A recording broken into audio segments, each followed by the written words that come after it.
I think the really amazing thing about it is, when you're a student, you always hear that when you graduate, there are going to be alums everywhere. And I have literally run into friends from school, people that I just recognize, and I'll just say, hey, did you go to Wellesley? And then we'll start talking. There's so much that's unspoken that you just automatically share. My senior year, I was sort of going through my discernment phase. I had had a couple of internships in publishing and was just really unhappy with my chosen path.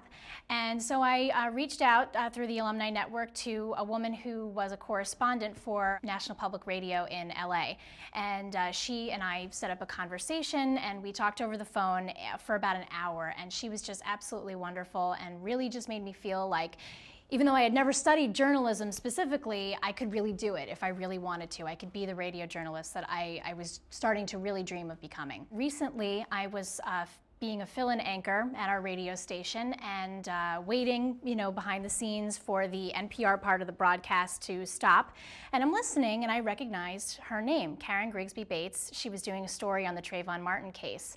And I just had this huge smile on my face as I began our local station's part of the newscast, because I realized that we had just become part of the same newscast together. Even though I graduated without having a specific journalism degree, and I was competing with many, many other people who had that, I had the Wellesley experience and the Wellesley name behind me to let people know that I could really just take on anything that I set my mind to. And as I've gone through in my professional life, I've proved that, and people have taken notice, and I always credit Wellesley with that.